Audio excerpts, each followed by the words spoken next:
I think it's important whether you're looking at investment opportunities or new business opportunities or starting your own business. I think what we've done really well and has served us well is just like our heads being on a swivel, looking around us, looking at what other companies are doing in different categories and different industries, and just having that openness.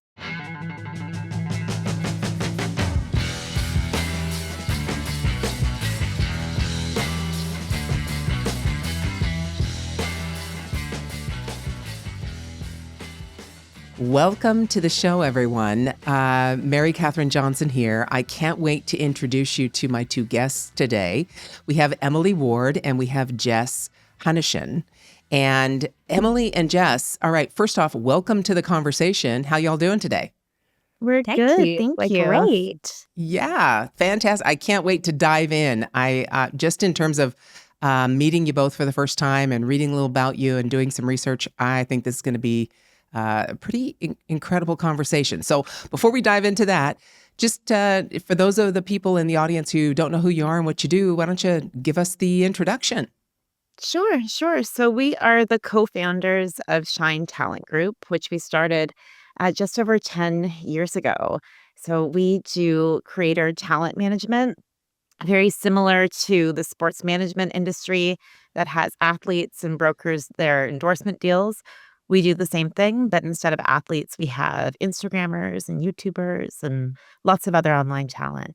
So Jess and I have been working together for 10 years, and Shine certainly is our core business, but we've done a number of other fun projects together, fun companies together.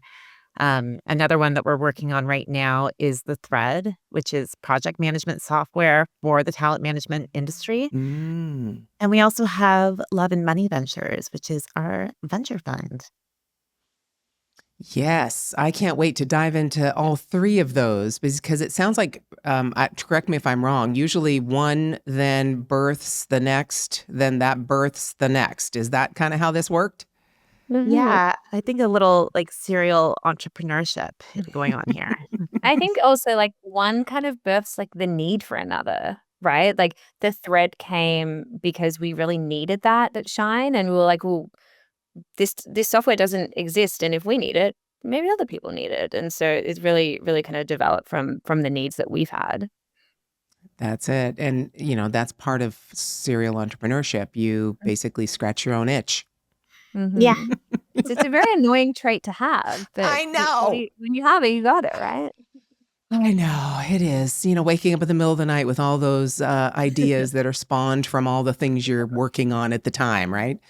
Wow. Uh-huh. All right. Well, thank you for that. Thank you for that introduction and taking us through that mini timeline, so to speak. So let's start with just the journey of the founding of Shine. How did you identify a need for that, and then dive in and create it?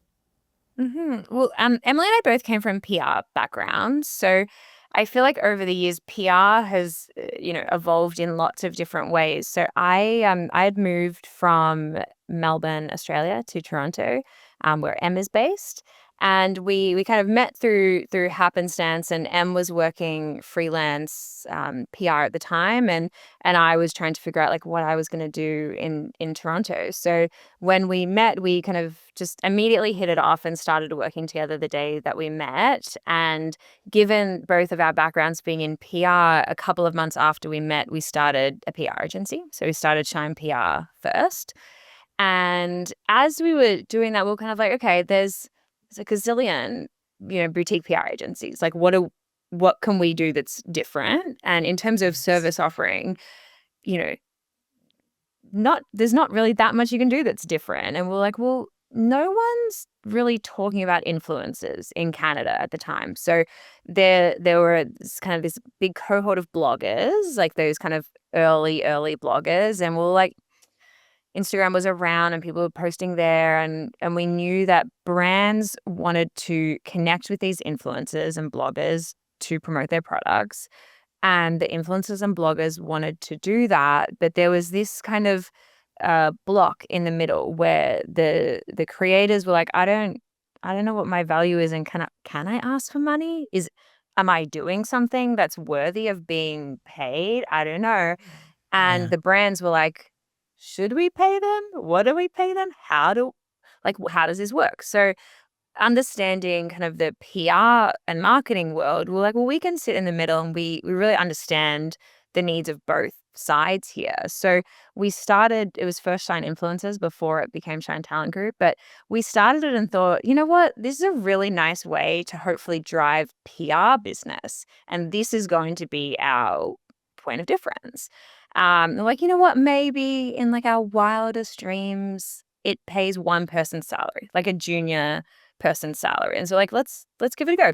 So we did it and very, very quickly we're like, this is this is not a pay one person's salary kind of situation. This is our core business.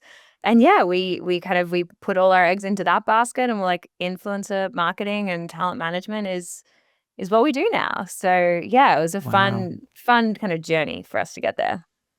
Wow. And then that success then led you to have a requirement to track everything, right? And Yes. because it was growing quickly and managing so many people, and then now Thread comes along, right? Yeah, yeah. Yeah. It was, I mean, the thread's been, I feel like, in a way, in development since day one because Yeah. we had these like pretty elaborate Google Sheets that we would work off of. I still think they were pretty They impressive. were elaborate. Like They light absolutely coding. were.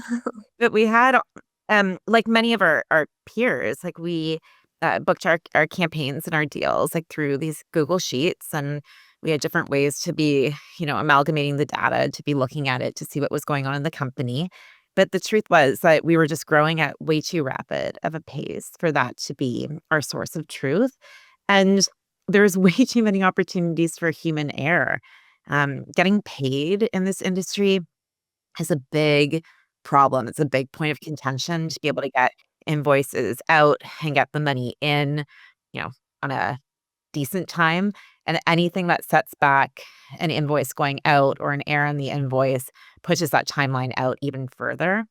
So when we started to try to tackle that problem, in addition to trying to get like a handle on looking at our growing team at a snapshot, we decided to work with developers on creating the thread. So now, we have Shine Talent Group in Canada, in the US, and the UK. We have 80 team members, and we have, I think, around 450 exclusive talent. And that changes month by month because we're always looking at new talent. Um, Jess and I can go in and we can look at it at a snapshot in terms of like what's being billed. We can set billing projections. It interfaces with our accounting system. So our finance team is super happy. And it just brings a little bit of calm to the chaos of working in talent management. A little bit. Wow. Not Little. not full. It Just a helps. tad. Yeah. Yeah, I'm sure there are other things that you get to contend with now that the Google Course. Sheets have been brought in and tamed Yeah. and There's presented in always the way you like it. Mhm. I'm for sure sure. there's something you can find. Yeah. Oh, yeah. No Well, question. that's it. And then so now let's bring that full circle because I'm going to dive into those a little deeper, definitely. But let's fill in that circle and come all the way out to the Love and Money ventures. So how did that then materialize out of all that you just talked about? Yeah, it's interesting, hearing Em just say that the thread was something that it was, essentially in development, at least in our minds from very early on. Love and Money was very similar. And it was something we talked about years before we actually kind of did something with it. But basically, again, came from a need of we see so many interesting businesses cross our desks, and we're like, there's opportunities for us to support these companies in lots of different ways, both financially and through content from talent and through services from us. And we're like, we need to formalize this in some way, and it also then acts as kind of the springboard for these other ideas that we have, like the thread and like another company called the BodCon, which we developed in 2020 and sold 2023. It's a virtual conference series on body confidence and self-love. But we needed a platform to be able to build these kind of offshoot businesses, if you will. So Mhm. that that kind of presented itself, and like everything else that we do, like, well, if we're going to do it, what if we also did this? So again, that annoying entrepreneurial spirit coming into play there. But we're kind of like, well, if we do it, what if we set up, we've kind of developed this creator equity program where, again, we know that a lot of brands want creators to invest in them early on, and that might be investing financially or investing with their content. So it's an interesting space to look at, and I think a space that we'll see continue to really explode over the next few years. But a creator could give $100,000 cash to a startup, or they could invest $100,000 worth of content. And that's going to have a really different kind of value because they're going to be talking about it regularly. Their audience is potentially going to be going out and buying the product or using the service, depending on what it is. So that's something that we've been playing around with and is starting to kind of roll out with companies where we would, again, kind of broker that deal between the brand and the talent. So kind of putting on our talent manager hats as always, but just looking for opportunities and where there's a really nice fit between the brand and the creator. So that's been a lot of fun for us, and I think for Em and I, like, we always love going back into, like, I feel like if you're a startup founder, like, you love startup mode. Like, that's been our experience. Like, it's where Shine is 10 years on, and I think we're still scrappy where we can be. But, like, it's just different. Like, that you need to have processes and procedures and Oh, HR and, all those silly things. oh yeah, yeah. Whereas when you go back into startup mode, you're like, it's just full scrappiness. So I think That's that's a right. place where we really thrive. I think those companies too, like I know because of Jess's and my background in PR and marketing, it was a real asset at the beginning when we launched Mhm. Shine PR even, because we knew how to be scrappy like that and how to Yeah. get our message out. And it's a very big expense for new brands and new companies. And in today's day, working with influencers on getting a message out, it's a big expense. So I think it excites us to kind of lend like our experience and mentorship like back Mhm. into like that marketing space with new brands, and then also kind of like use it as an opportunity for our talent who could be doing some really incredible partnerships and are looking to take their business into another level. Mhm. Wow. Yeah. So what I hear you saying is that now um, the content creators can use their content as investable assets, right? Totally. Is that basically what you're saying? Yes. Mhm. Yeah, so that they equate that content with a particular dollar amount that they then are going to invest in some other brand or new venture. Mhm. Yeah. Yeah, that's a bit new. I It haven't heard it of is that new. yet. And I think Yeah. that they're also looking, like all of us, like, they're looking at ways to diversify their own wealth portfolios. They're helping to grow these businesses, like, in a really, really valuable way. So I feel like it's fair that they're like, "I'll take a piece of that pie," you know? So it's fun for us. Again, like, we come from a place from the beginning of wanting to advocate for talent and wanting to advocate for the value and what they can bring to a brand, especially a startup brand. And so again, kind of like thrust us into that mode, which is a space we love to play in. Yeah, definitely. And that's it sounds like the progression, let's say, is you started helping talent find brands that they can connect with and they can support and the brands can support them. And then obviously the thread it fed that, if you will, or had supported that. And now you're looking at helping that talent rather than because I see talent kind of as freelancers in that respect, right? They just create their content and they go and they're like freelancers. But you're actually helping talent then build their own business around their talent. And instead of being freelancers and here's a project and I'm doing my content for this project and then that's done and I'm going over here to this project and then that's done, you're actually helping them invest themselves and their assets or their talent in a business so that they actually can build their own portfolio. Yeah. Yeah, that's amazing. Thank you. How has it been? Thanks. What's been the response so far?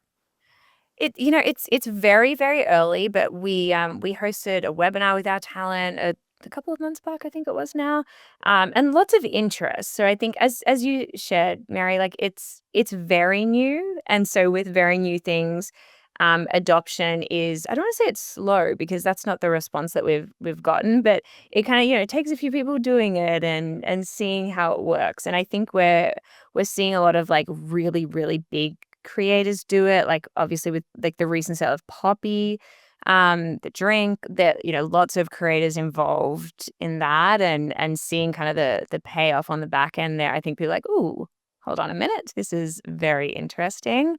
So the response from our creators has been amazing, and they're like, we want to understand more about this and we want to learn about it.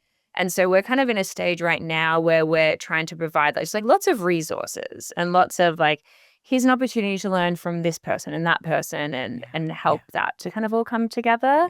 And brands, the response from brands has been also amazing, where they're like it hasn't been a hard sell for the brands mhm, that we've spoken to thus far. They're all quite eager to do it and try it out. yeah, yeah. That's fantastic. Well, just like you've done, I mean, you're experienced in the fact that you have two customers, basically, right? Two clients. You have the brand and the influencer, just like in any staffing agency, right? You have two customers. So you're already experienced in that. So it sounds like all you're doing is not all you're doing to minimize it, but what you're doing is you're helping to educate. I look at it more as a buyer's journey rather than a seller's or sales journey, so that you're just making people aware, both sides, both the brand and the influencer, aware of this new opportunity, then helping them consider whether this is right for them and be curious about, wait a minute, what is this about? And then be ready to jump in. And webinars are a great way to do that. Educate and then create that curiosity and say, hey, you want to jump on board or not? Mhm. Yeah, totally. That's fantastic. All right. So, I have to be honest, I've had very few partnerships that stand the test of time. So what makes yours click and stand the test of time? We don't get asked that very often, but Jess and I talk about it Mhm. often enough I think because we got asked it like a bit like in the beginning, maybe, and maybe we like crossed some kind of hump and they're like, they're Whatever. together Yeah. now. It is what it is. Yeah. because I agree, and we have seen a lot of partnerships break apart over the years, and I do think it's rare to have people work together over 10 years plus and still have sights on more. Um, I believe Jess and I met through work. Like we're wonderful friends now, but we didn't come from a place of friendship first and have kind of like preconceived ideas about who each other was. We Yeah. met because of work, and then because we had respect for each other in work and had like a ton of fun working together, that kind of bred like the friendship. And I think for myself, um, I I love the balance of Jess's and my skills, and I love the overlay of it. So I also think that in other partnerships that I've witnessed, they have very defined roles. So you'll often see like somebody is the CFO and the other person is the CEO, or you'll have like, the sales guy and the developer. You'll have these kind of very distinct characters where Jess and I had different strengths. We can overlay on almost any layer of the Mhm. job, and it feels very, effortless when we kind of pass things, like, back and forth. So it's a very, like, supportive partnership, and it ebbs and flows in terms of where the work kinda, like, goes, but it kind of, it offers a lot of possibilities in terms of, allowing us both to have, like, balance as well as being able to bring different things to life, which is very exciting. And I think like sometimes we have like a more formalized, like, you take this and I'll take that. Like sometimes we do that. And sometimes it's like we literally don't talk at all about something, and like Em just took it to a point and then I jumped in, and then like that. Like it's very free flow and fluid, which I think, again, Em and I both, I think this is an entrepreneurial flaw. But like neither of us are incredible with like very firm structure. We really kind of like rebel against it, honestly. So I feel like we have people on the team who kind of help to like tighten that up for us. But I love when there's things that we just work on together, because like it just happens. And like as I said, like there's something we were working on the other day, and I can't remember what it was, but I was like, I'm just like took it to a certain point, and then like without saying anything, like I took it the rest of the way, and like that's a very, very common thing for us. And I do think it's a question that people ask me quite a lot, like, how do you divide and conquer? Like, what's like your role and what's Emily's role? I'm like, well, like sometimes it's this and that, and sometimes it's something else. And like it, I think that's been such a strength of ours, because it's also meant that there's no conflict that comes with that, of like you're not doing your role, I'm not doing my role. Like that really hasn't been something that's come up like almost Yeah, and I ever. can see that that would come if you had more defined, right? It would Yeah. the Yeah. structure of that would look for more, Yeah. Like we can both kind of tap in and tap out where like it's best. And as Em said, we have different skill sets and different approaches to things a ton. And often we don't agree on an approach. But like Em mentioned in the beginning of this question, like we've always had very, very mutual and strong respect for one another. So like there's always an element of like we always want to hear each other out, and we can always get to somewhere that we both do agree. Like it's not like I don't ever really remember feeling, correct me if you have, but I don't remember feeling like, I really don't agree with this, but like this is what M wants, so like I'm just gonna go with it. Like that that doesn't happen. Like we can like get to the same place with, and I think that's a lot of communication. And as Em said, we kind of, it's funny when you say it, because I'm like, we weren't friends. I'm like, I don't mean that we like don't like each other. Yeah, We yeah, yeah. are Yeah, friends yeah, yeah. now, but like any friendship, or even if you've worked together before, and we just worked together for Yeah. like a minute before really doing this, if you've worked together before, there's just this like baked in hierarchy or in a friendship that exists as well. And so I feel like we didn't have that, like that history didn't exist for us, and we've built it ourselves over time, and now we have history. But we could just start at this, we had a really blank slate, and that worked. I don't think it would work to everyone's advantage, but it really, really worked to ours. That's fantastic. It sounds like you also have a framework, or if you've probably surrounded yourself with people who can pick up the pieces if you have certain parts that need to be taken care of that neither of you are going to be able to or want to. You have other people who can handle all that. Yeah, I hear you. we have a great team. Like we Yeah. have like a Yeah. really wonderful team. Our senior management team, we like adore them all. Mhm. Most of them have been with us like, at least 4 years, some longer. And they all come in with, varied skills, but they definitely help to, fill some gaps in terms of things that, we're not the best at. So it's nice to see that. Yeah. Yeah, no one can be perfect. It's Yeah. just Yeah. We such an tried such so an hard. annoying. I know, so annoying. But oh well.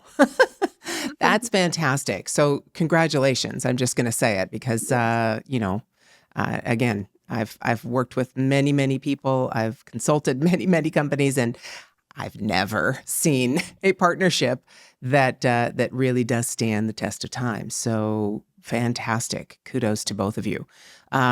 So I'd like to really jump into the funding piece, unless there's something. So before I leave the other two, because I know, especially with the thread, now you're developing an actual product that people can either subscribe to, probably, and be able to use for their own businesses. But either of those two, is there a particular challenge because they're very different. One is like agency style, people focused. The other Mhm. is product focused, more of a SaaS kind of situation, right? Yeah. So let's just take the people one first. Is there a specific challenge that you think is kind of universal for that kind of industry? And if there is, how did you overcome it? And with that can advise others on how they can overcome it.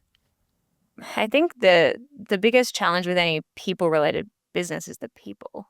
So, Again, very annoying. bless them, but I'm like, can't live with them, can't live without them. But so that's like, and we can say that in a lighthearted way. And like we've had so many challenges over the years, like truly too many to talk about. And I've always said like the people that we've had at Shine, like past and present, have made Shine what it is and have made Shine like the most enjoyable place for us to work at.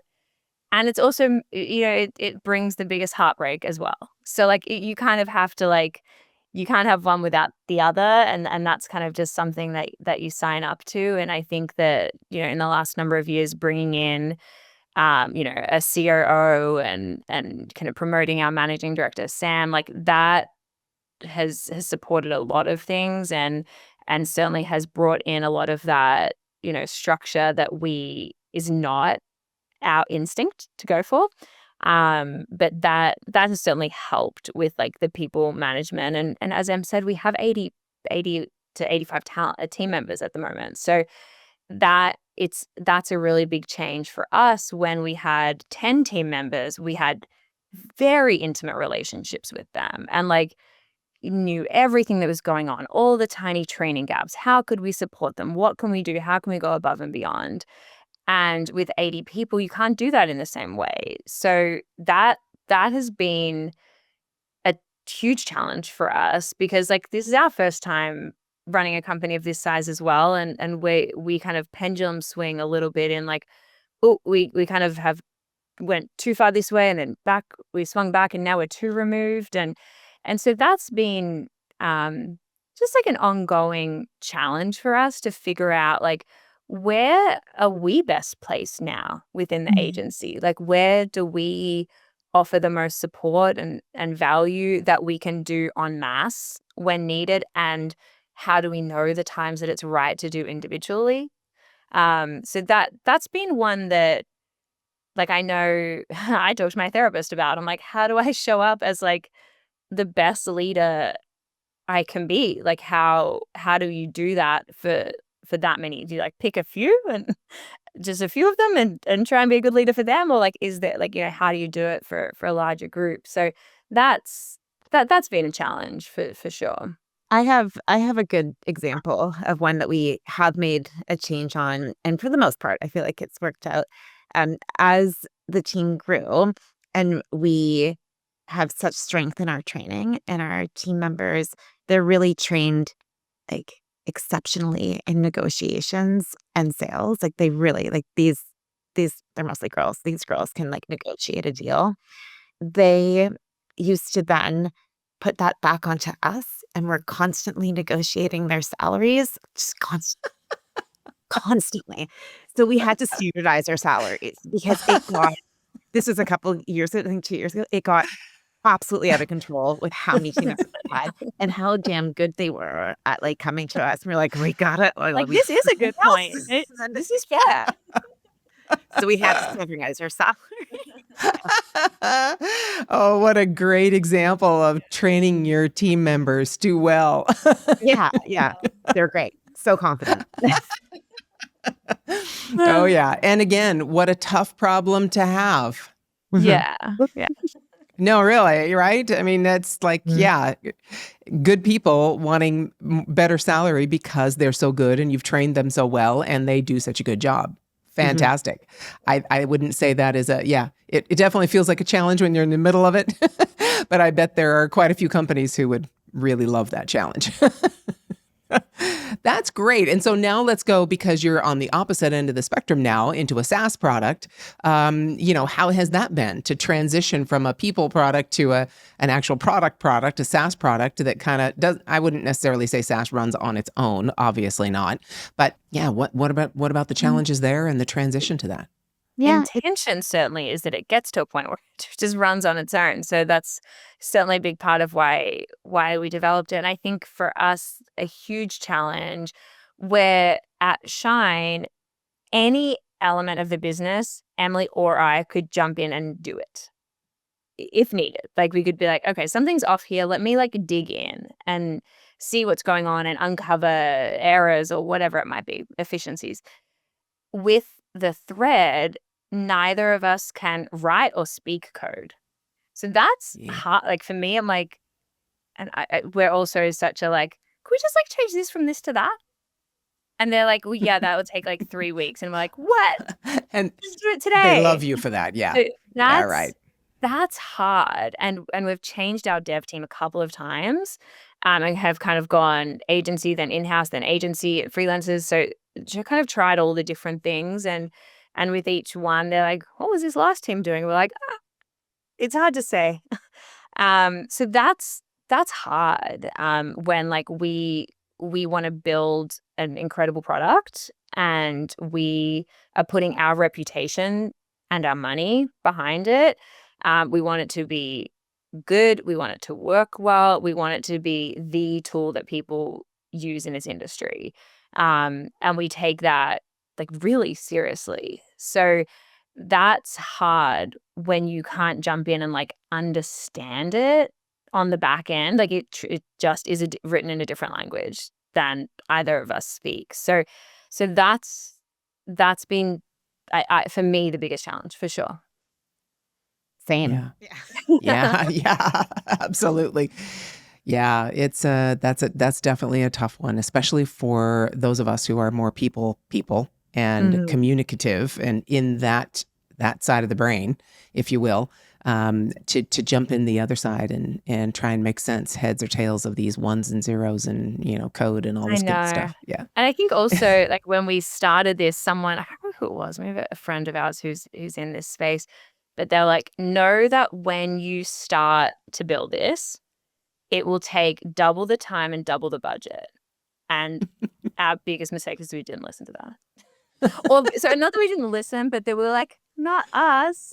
Oh, yeah. We know it It's all. fine. Great project managers. We can do it.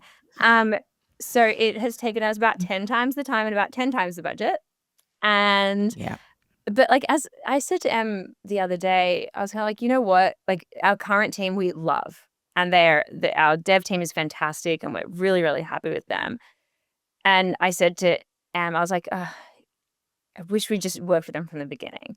And I had to kind of stop myself. I was like, but, if we'd worked with them from the beginning and we'd gotten the quote that we got when we started working with them, we would have not done this. We would have been like, you just said no. Way too much. It's too big. So we've kind of, where it's not been efficient financially to switch teams, it kind of has been, I think, what we've needed to be able to do it. Because I think if we got these big quotes in the beginning, it would have been like, well, that's a no, we'll stick to our little spreadsheets. That's fine. So I think that's what would have happened. And so I think it's taken some like, the kind of old adage of like, you get what you pay for. It's a bit of that. And like with each step, we kind of figured out more and more. And what I really love about us and our partnership and kind of our tenacity with things like this is where I think a lot of people would be like, oh boy, never again. Like we've done this. What a ride. What a pain. We're never doing this again. We look at it and we're like, now we know how to do it and we can do it again. So I think that kind of speaks to just like our personality styles and why we've likely been successful with Shine and will be with other ventures. But yeah, the advice that we got in the beginning probably should have paid like a touch more attention to that. But like you said, if you did, you probably wouldn't have done it.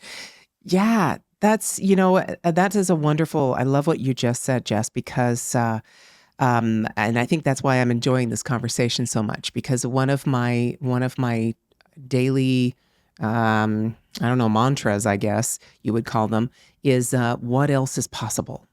Yeah, I Whenever like that. something happens, right? Whenever something happens that's not quite going the right way, or I'm trying to force it, or it's, it's taking Mhm. longer or more expensive or whatever, it's like, all right, just take a deep breath. What else is possible Yeah. Yeah. with this situation? And it probably, I don't, again, correct me if I'm wrong, but probably that experience and being able to tackle that. Now we're going into the third one, right? The next one that you're looking at, and being able um, to grow more of a funding and investing type of fund. So would you say that you're looking at that now as, all right, what else is possible, and diving into from the original agency going into a SaaS, and now coming at looking at the agency and your talent in a very different way? Let's dive into that a little bit, because from Planet Wealth, right, we are about investments and funding and things like Mm. that. So this fits perfectly into that. How did you then venture into that realm? What was the spark that just made you go, huh? What else is possible here? And actually dive in and figure it out. Well, I think like initially like, it was about diversification and being able to work with other companies in a different way, in a different structure than Shine Talent Group or the Thread or even, the BotCon had allowed for. So we like the freedom of being able to work with companies in a different way. And although we went through the process of having a thesis and the structure, of how we were going to be approaching our funding, because I think we also remained open. It was a new space, for us, and wanted to see what kind of deal opportunities came through. It has now allowed us to kind of see this partnership and opportunity with the Creator Equity Program. So that was through a contact that we met through Pearl Capital and a consultant named Alyssa. And when we started chatting with her because of Love and Money, we started brainstorming these different ideas. And she said, I really think that there's a way that we can combine the influencer talent like with these funding projects. And that's how is how we kind of got onto that path. So I think we were always looking for ways to work with different companies and love the idea of, supporting them through mentorship and like funding. But it's been really great to see the whole concept of the creator equity program like come together and how that kind of bridges, these companies Mhm. together. That's why we never have business plans, which is such terrible advice. But we, as I said at the beginning, I feel like Em and I were like, we just kind of like, we can like free flow so well together. Yeah. And I think Yeah. that's why we've never really like had to formalize a lot of things, like just between the two of us, because like, even like, I remember when, we used to do presentations and things like that early on, and they'd be like, "Oh, just like send us the deck," and we'd be like, "We don't Not have a The doing deck." deck. that. We're like, "We are the deck. Watch us learn. It's going to be amazing." It was funny the other day. My my husband said to me he works in very different industries in like print, packaging, and labels, and he'd just been at a conference and he came home and he was like, "Jess, I sold you in for like the keynote speak next year at the conference." And I was like, "I don't really know that much about Yeah. printing, but sure." Packaging. Yeah. And he was like, "I told them, she'll be amazing, but she won't have any slides." And I was like, "Yeah, you know me very well." And it gave me such a bit little chuckle because I was just thinking back on like early presentations that we did in like somewhat more like formalized settings. And it just like, it was never our style. And I think like we kind of just knew not to like try and fit ourselves into that style. Like it wasn't for us. Um, but yeah, it's funny because I feel like we're still like that, and we like to kind of as we talked about at the beginning of this podcast, like, have more of a conversational style, and a conversation will just go where it goes. And for us, that was like ideas, and ideas would come and flow, and it would never really be what we said it, what we thought it was going to be. Even with the thread, like, we've just launched another side of it, which is all creator facing for talent who are self-managed or just starting out, and we've got all of these ideas with that, and we've been talking internally, like, I think this is actually going to be what this product is about. And that's not what we started out with. And I think if we'd been too structured and we're like, we've got to follow this exact timeline, and blink blinders on, and full steam ahead, I think we would have missed things, and we would have missed like what the real opportunities have been that we've been able to like pick up along the way. So again, I think that's just it's been a big part of our success, is being able to just like, have eyes wide open and be able to see all those opportunities. Yeah, I think knowing you two for the very short time I have, 40, 45 minutes, it sounds like that's your MO, right? That is who you are. That is how you work. You just look forward and move, and are open to whatever's coming your way, and changing as long as it makes sense for. I mean, you don't just change for the sake of change, or you don't just go on a whim, right? You're experienced enough in business to know how to identify something that might be a potential, and then be able to go that direction. But so with that, though, I see just in being in this whole capital raising and funding and all of that realm, it's definitely not open to the fly by the seat of your pants kind of ideas, right? There are regulations, there's this, there's that. How are you navigating that with the wonderful synergy that you have, and the ability to flow with wherever you need to go? How are you handling the rigidity of this kind of industry? Partners, and like I we was gonna say certainly strong don't partners. we certainly are not here to say that like we're like the experts on analyzing the financials of a company. I feel like that like certainly is where we lean on partners, and even the role that we play with our talent and the brands.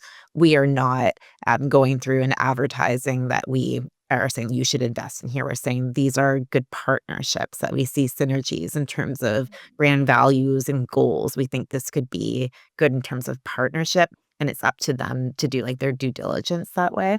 Mhm. And it's a really fair question, because we don't want to pretend that there isn't requirements, like in Mhm. these spaces and things that we like. We do have to bring in partners and lawyers and legal to check everything out for us.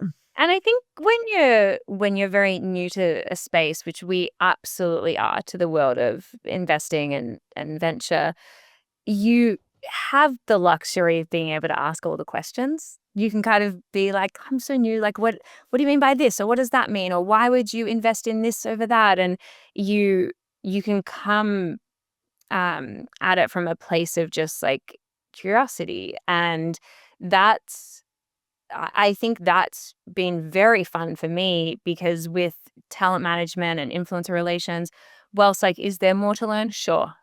Can we learn more? Yes, absolutely. But like, we know a lot over there, and we very much are experts in that space. So coming to this side and being kind of like thrown in the deep end a little bit, and having to kind of figure it out as we go, that's I've enjoyed that. I find like comfort in an unknown, and I know that's like not for everyone, but I think it's been really fun to like learn and go back to a place of just like we're here to learn, and we want to understand, and actually seeing the venture space be very collaborative. I know my experience thus far, every person I speak to in the world of venture is like, you've got to talk to someone else, let me connect you. And I've just gone from like I'm like leapfrogging, just like chatting to people, and I'm kind of going in being like, I have no agenda for this meeting, but I just want to like understand what you do. I want to learn. Perhaps at some point in time, there's an opportunity for us to work together in some capacity, but going in with like such an openness, has been really really fulfilling Yeah. for me.